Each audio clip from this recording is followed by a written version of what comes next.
Ayan, dahil sa sunod-sunod na pag-ulan itong mga nakaraang araw, wala pa rin tayo na isiset na rides. Kaya wala tayo ibang gagawin ngayon kundi pumadyak. Tara, let's go!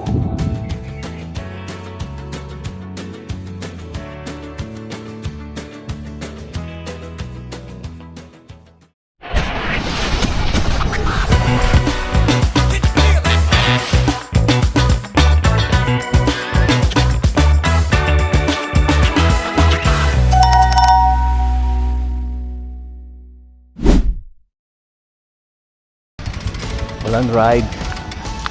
Sige, ikot-ikot tayo ngayon. Tingnan natin kung meron makakitang bikers. Ay.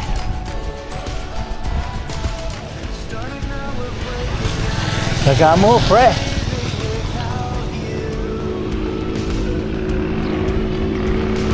Wala tayong plano kung saan tayo pupunta. Ang biglang pumasok sa isip ko, ang dagat ng Pag-asa. Titingnan natin kung kalmado ba yan o malakas ang alon. Pangalawang araw na walang pasok ngayon, Martes na. Kaya maging 2 weeks nang walang pasok ha. Sayang yung mga araw.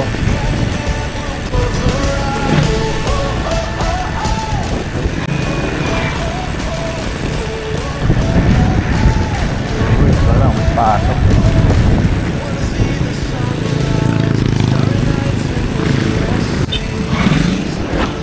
Wala talaga akong nakikita mga bikers dito sa Baga. Bihira lang yata mga nagbabike dito. Karaniwan ito pa ba? Balangan. Okay, audio. Pero dito sa Baga walang mga bikers dito.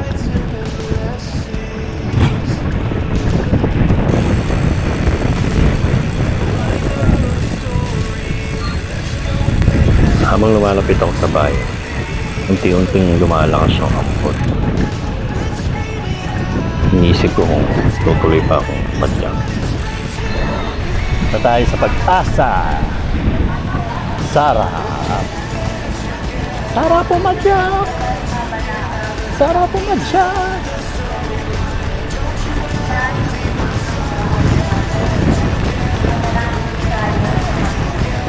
Grabe, walang hinto ang ulan o 2 linggo.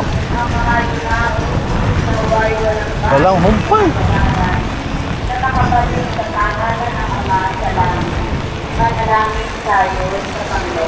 Walang humpay. Tulong tayo.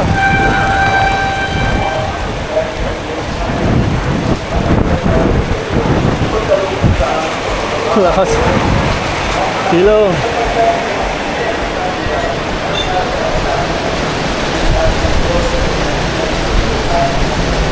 Nakakatamad naman kasi pag nasa bahay lang, tutulog lang.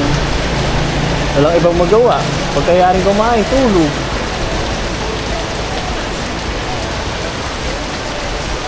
Ganun din naman. Kasi habang halimbawa mag-aalmusal ngayon. Pagkayaring mag-aalmusal, walang gagawin, hihiga, tutulog. Ay, Mariosat.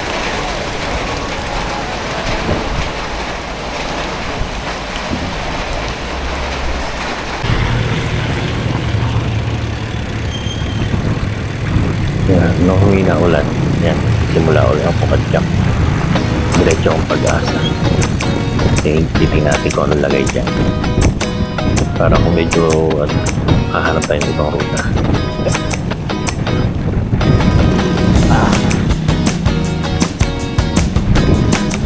Ano kaya ang lagay ng dagat ngayon? Malaki kaya alon?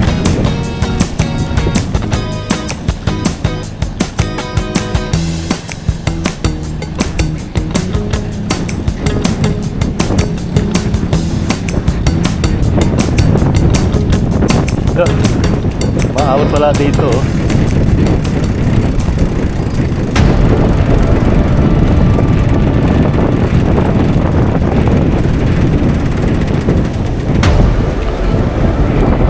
Laki ng alon, no?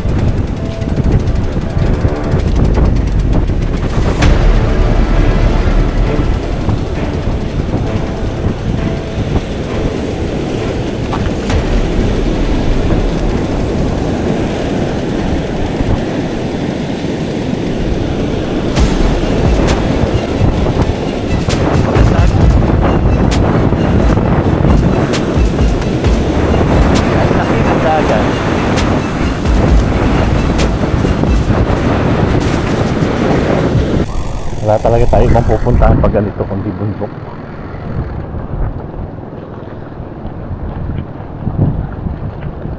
Pag falls ilog malalaki yan. Kaya wala, hindi talaga maganda. Rides pag yan. Kailangan talaga pag maulan. Dudex lagi yung puntahan. Dahil sa hindi maganda yung dagat, naisip ko ngayon umakyat ng Little Batanes. Pero back to rock talaga. Nagpas ako. Tapos sa isang tayo dadaan. Dito na tayo dadaan. Banayad yung ahon dito kumpara dito sa Paclo.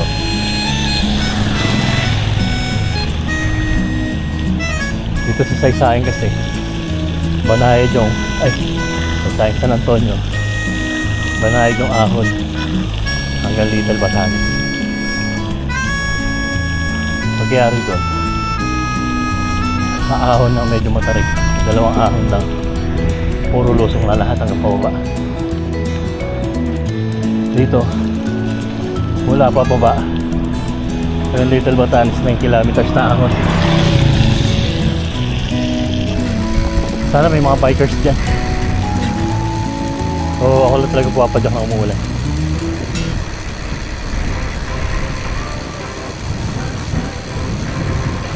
May nalimutan ako, talaga matanda na.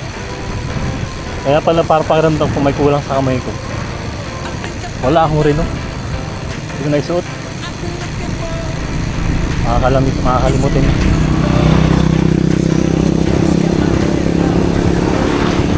Pakita na aming araw. Ilang araw nang walang pasok.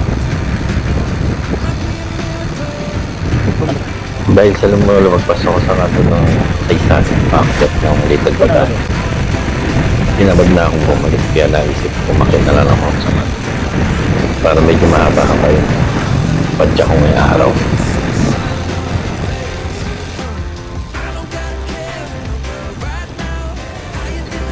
Unti-unti nang bumubuti yung panahon. Halos 2 weeks na rin kasi yung nag-uulan. Kawawa naman yung mga binabaha na mababang lugar.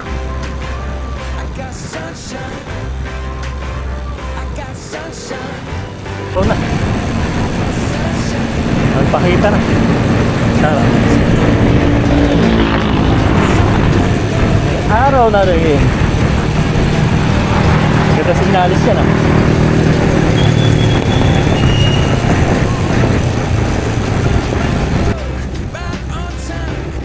Ewan ko ba ako, naisip kong huminto muna sa may kanto ng Kabog. Maghihintay tayo ng may mga bikers na merong mga nagbabike. Or talagang ako lang pumapadyak ng ganitong araw. Maulan.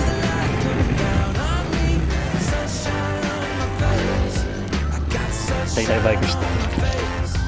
Maghihintay tayo ng bikers. Pagod!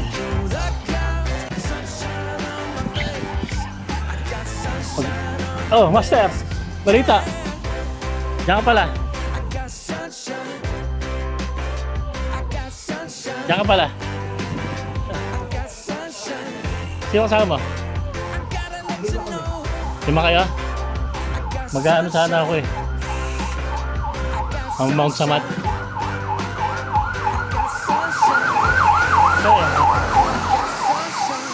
Kasi mga kasama mo, natulong pa. Nagpunta ako sa dagat. So, nag-iikot-ikot sana ako dun. Wala naman di mapunta. Eh, ang laki ng dagat.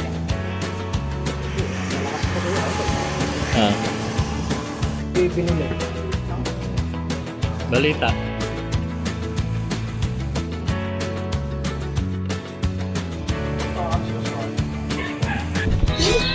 Sakto nakita ko sila Boss Arnel. Plano nila mag-ilog sa baba ng Kabog-Kabog. Ay nag-uulan, malamang malakas ang tubig. Kaya sabi ko sa Beautech na lang.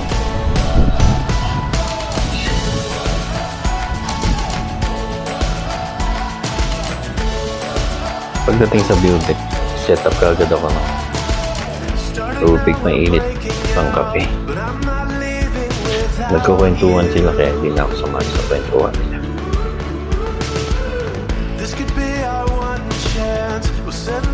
postcard when we're through. We'll get there together, we'll get there together. I'll meet you at the starting line. Don't you ever leave my side. We'll get there together, we'll get there together. If it takes all day or night, hand in hand we'll both arrive. Oh, oh, oh, oh, oh. Oh, oh, oh, oh, oh. Yan.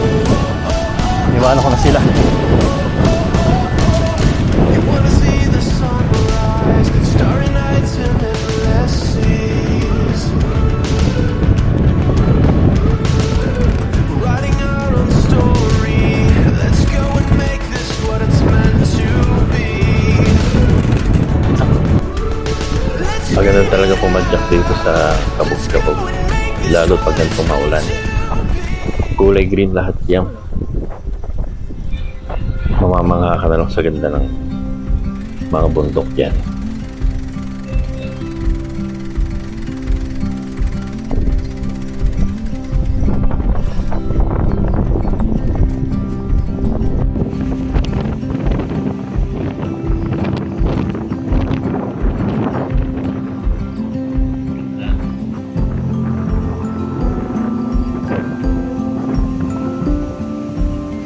Maaraw na.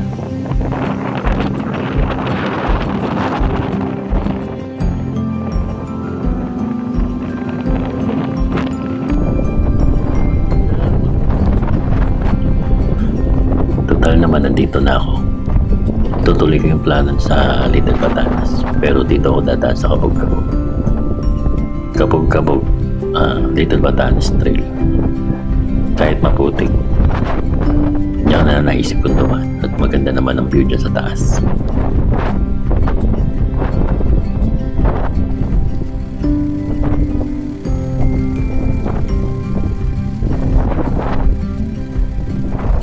Sarap pa rin pumadya kahit ahon to.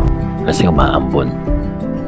Pagdating mo sa taas, talagang mamamanga ka sa makikita mo. Kasi parang nasa mountain province. Sobrang green mga damo.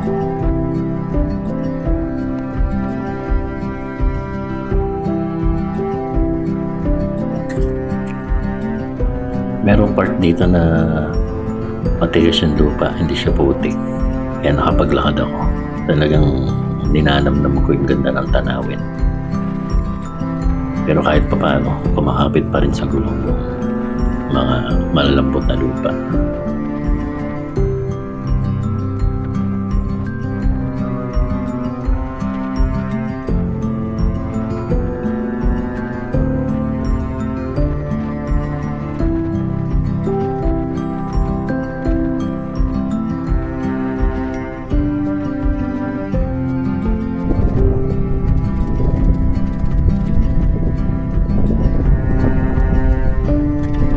Mapapahinto ka talaga dito sa Kabog-Kabog.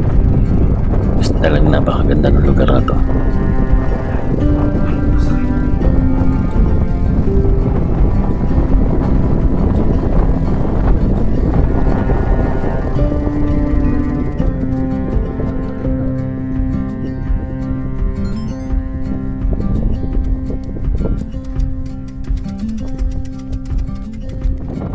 Minto lang ako saglit, tapos tinignan ko lang yung mga magagandang view. Then bumaba na ako.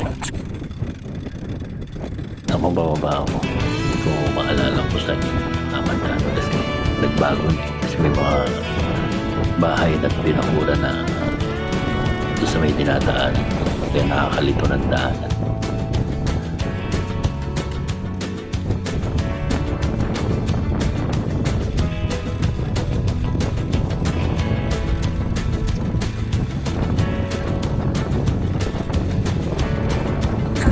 Medyo naligaw pa ako ng bahagya.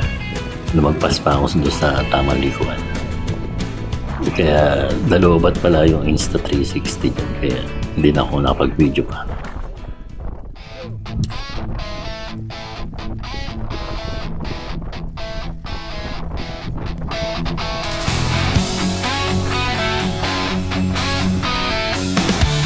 Kaya paglabas ko ng trail, bumaba na ako. Kasi medyo tanghali na rin. Puro putik na ako. Makapal na masyado yung putik sa gulong. Ayan, pati yung lens ng Insta na talagsigan na. Kaya talagang naisip ko ng buwaba na.